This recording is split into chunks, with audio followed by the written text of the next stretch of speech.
কৃষিকাজে দারুণ উদ্ভাবন। শুধুমাত্র এই মেশিনটি দিয়ে আপনি একাই 50 মণ ধান উড়াতে পারবেন। মেশিনটি তৈরি করা খুবই সহজ। মেশিনটি তৈরি করতে একটি ড্রাম, একটি ফ্যান আর তার সাথে লাগবে একটি গামলা। প্রথমে আমি ফ্যানটিকে খুলে এই ঢাকনাটি দিয়ে ড্রামের পিছনে একটি দাগ দিয়ে দেবো। এখন দাগ দেওয়া অংশটি একটি হেসকো করাত দিয়ে কেটে দিতে হবে। আর অবশ্যই একটি ভালো মানের ড্রাম নিতে হবে। তারপরে গামলার পিছনে একটি মার্কার দিয়ে দুটি দাগ দিয়ে দিন। দাগ দেওয়া অংশটি একটি হেসকো করাত দিয়ে কেটে দিতে হবে। গামলাটি এর থেকে বেশি কিন্তু কাটা যাবে না। এখন ড্রামটির উপরে আমি 5টি দাগ দিয়ে দেবো। এরপরে দাগ দেওয়া অংশ কিন্তু কেটে নিতে হবে। ভিডিওটি এ পর্যন্ত ভালো লেগে থাকলে অবশ্যই একটি লাইক দিন। আর ভিডিওটি কোথা থেকে দেখছেন অবশ্যই কমেন্ট করে জানাবেন। এখন ড্রামটির বিপরীত সাইডে গামলাটি রেখে দাগ দিয়ে কেটে দিতে হবে। এবার আমি গামলাটির ভিতরে একটি লোহার পাত বসিয়ে দুটি স্ক্রু বসিয়ে নেব। সেই গামলাটি ড্রামটির উপরে বসিয়ে ভিতর থেকে নাট দুটো টাইট দিয়ে দিন।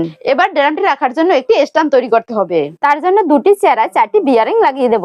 এরপরে চেরা দুটোর উপরে দুটি চেরা বসিয়ে পেরেক মেরে দিন। এরপরে আরো দুটো লম্বা চেরা নিন। সেই চেরার উপরে আরো একটি চেরা বসিয়ে পেরেক মেরে দিতে হবে। একই ভাবে আরো একটি তৈরি করে নেব।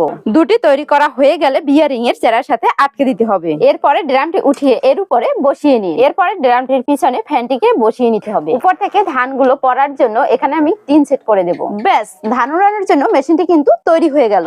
এবার ফ্যানটিকে অন করে গামলার ভিতরে ধান ঢেলে দিন। এতে করে চিটাগুলো আলাদা হয়ে যাবে আর পরিষ্কার ধানগুলো গামলায় এসে পড়বে। আর ভিডিওটি কেমন হয়েছে কমেন্ট করে বলবেন।